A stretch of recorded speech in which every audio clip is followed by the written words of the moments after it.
Welcome to the Xbox 360 and PS3 comparison video.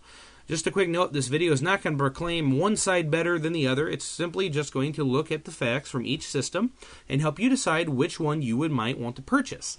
Now, with that said, let's go ahead and get started. Let's look at the optical drives. Now, if you have an HD TV and you're looking for like a Blu-ray player, the PS3 is definitely the way to go. They're only a little bit more than Blu-rays at the time of this video being made. The Blu-ray does make the PS3 more expensive, but it does allow it to hold bigger game content. An example would be Metal Gear Solid 4. They said had problems fitting on a 50 gig Blu-ray drive. The Xbox 360 has a DVD drive, and that's it. It holds 9 gigs of data, and it might cause problems for Microsoft down the road, but there are rumors that there might be like a Blu-ray expansion or actually a Blu-ray model of Xbox, which would be smart on their behalf. So let's go ahead and look on the next one. Let's look at the GUI interface. The Xbox 360 has the Blade interface, which is beautiful, marvelously done, and professionally designed. You couldn't ask for anything easier or better to use, and even the help system on setting things up is very nice.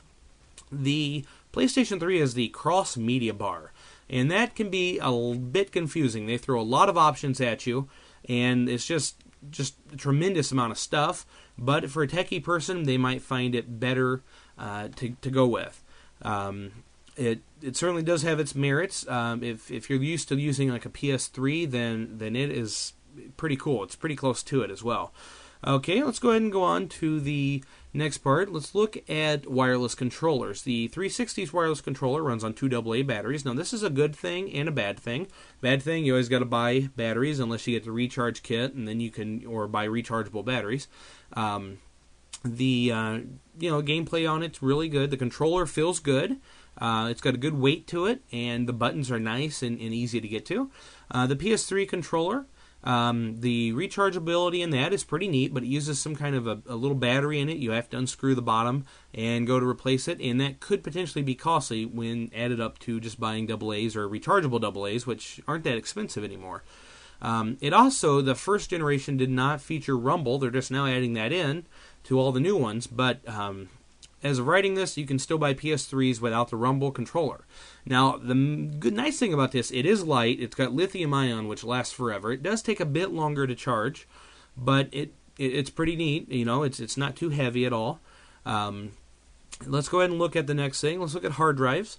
The PS3 comes with a hard drive, period. I mean, you buy one and it comes with a hard drive. It's also replaceable. However, they went with the 2.5 design. The thing's already big as a small car, so they might as well have put in a full-size 3.5. This would allow greater capacity, faster loading times because it could spin faster, and overall the price would be a lot cheaper. The 360 has a laptop hard drive encased in this little proprietary casing, and you've got a choice between, I think, like a 20 gig or 120 gig. That is both a good and a bad thing. It's good because it's very simple. You just plug it in, boom, you're ready. You got to do a few small things on the Blade system.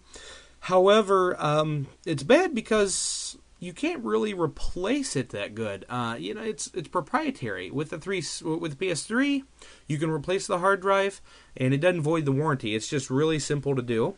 They even give you great instructions. So, that one's up to a techie person again. It depends on how much time that they want to put into it.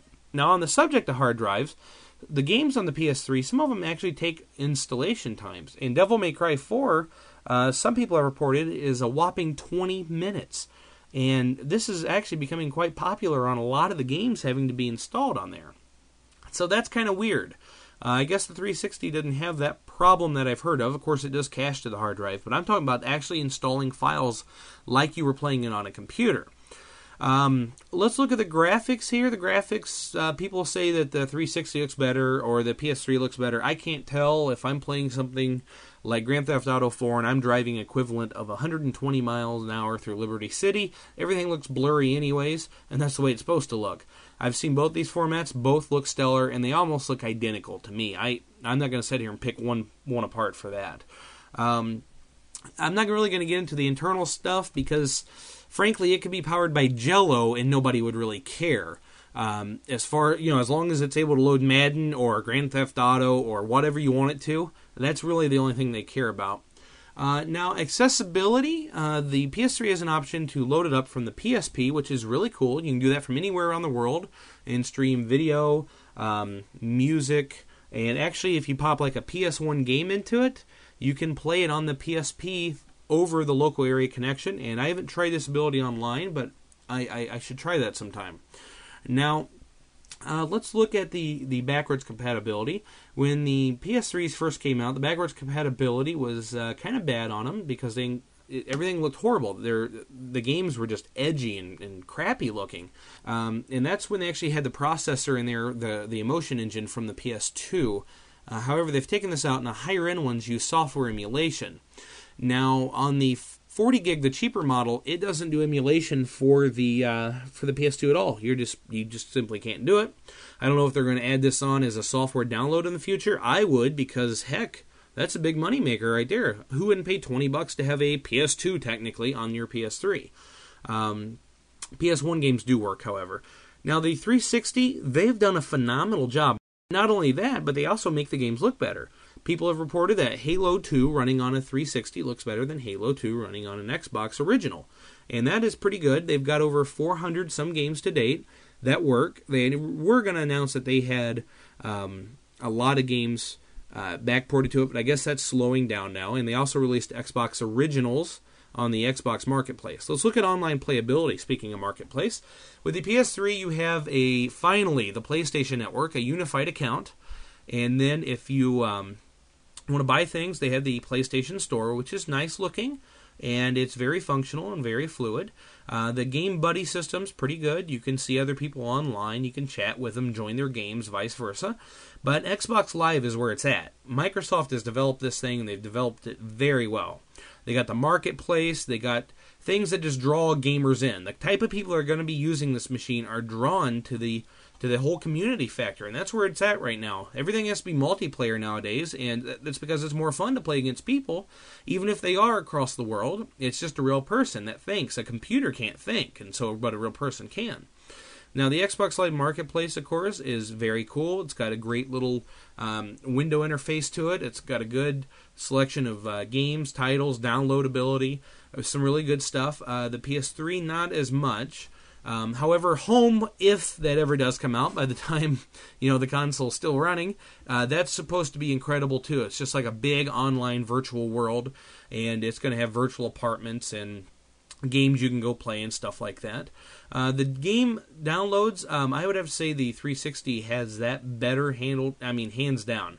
They've gotten third parties like Sega involved, and they've gotten some, the old Ninja Turtle games in there and stuff, the ones that people want to really play. Now, on the PS3, on the other hand, however, you can also download stuff for the PSP, so that's pretty cool as well.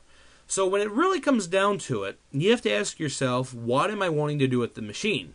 If I'm wanting an all-in-one entertainment system, the PS3 be your way to go. Blu-ray, if you get the higher-end one, it's got card readers. It can also connect to a PC and view video files off of it. So can the Xbox 360, but it doesn't have the card readers or the Blu-ray as of yet, as the making of this video. So I would say if you're really a hardcore gamer and you want some awesome games, and I'm talking Mass Effect, Gears of War, obviously Halo, and any of the other party titles that are just smash hits. The 360 has over 1,000 games by the end of this year, is the projection. Then that would be the one for you. If you're looking for an all-around media center with, the hardware is not fully utilized, so it's going to take it a while before it does get that way, then the PS3 might be your way to go. It really depends. So once again, this video, I hope it's been helpful to you. It just points out both the good and the bad on each side.